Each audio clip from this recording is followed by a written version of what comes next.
l'être humain qui est à l'intérieur.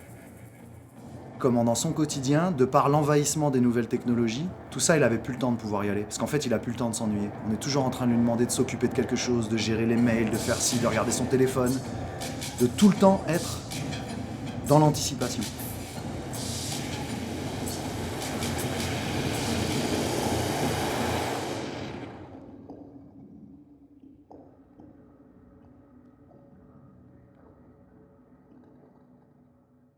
Tout de suite, j'ai une porte qui s'ouvre dans ma tête. Pendant 15 secondes, j'ai une vision.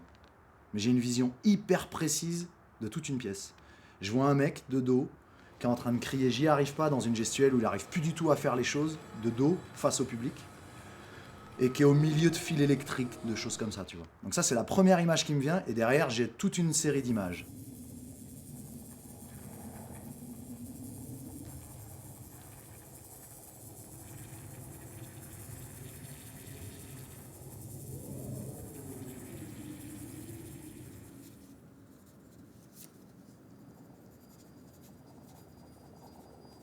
Je peux toujours avoir des idées de pièces, mais j'aime pas faire les pièces parce que j'ai la position pour les faire. J'aime bien faire les pièces parce que c'est nécessaire que je le fasse. Pour moi, c'est ça l'art. Donc là, j'avais ma nécessité. Je me dis, bon, bah, je vais prendre un papier et un crayon, puis je vais noter.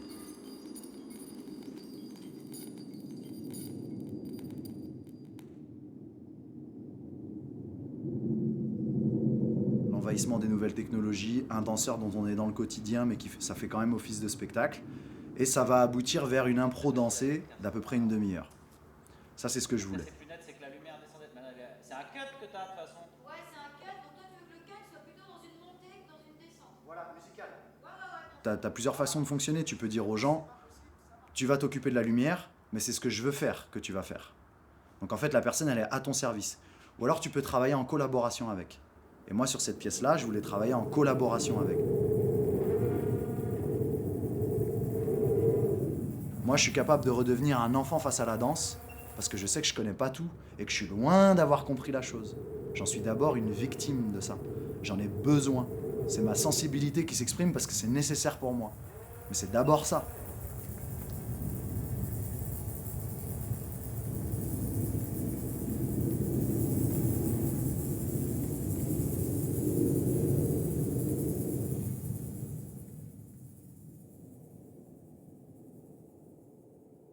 J'aurais bien aimé avoir reçu une formation académique autour de la notation ou comment écrire sa danse, parce que je te jure que c'est parfois, mais juste tu t'arraches les cheveux quoi.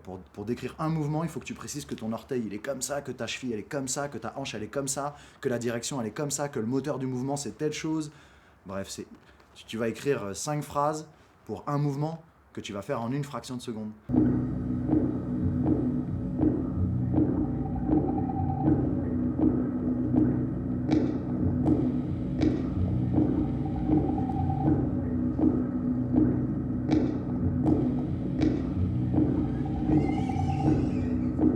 On fait tous les choses des fois un peu n'importe comment, mais du moment qu'on est passé à travers, on en a une expérience et du coup ça va évoluer. Et c'est ce que j'ai fait avec Inondation. C'est que même si vous comprenez pas, même si vous voyez autre chose, même si ça vous a pas plu, en fait je m'en fous, vous l'avez goûté la pièce. C'est ça qui compte. Mon image, c'était le danseur qui disparaît au milieu de l'image. Parce que malheureusement, j'ai tendance à croire que dans le spectacle vivant aujourd'hui, les gens, ils peuvent pas faire autrement. Ils se retrouvent à énormément comparer leurs expériences virtuelles à leurs expériences réelles. Et je rivaliserai jamais avec une expérience virtuelle.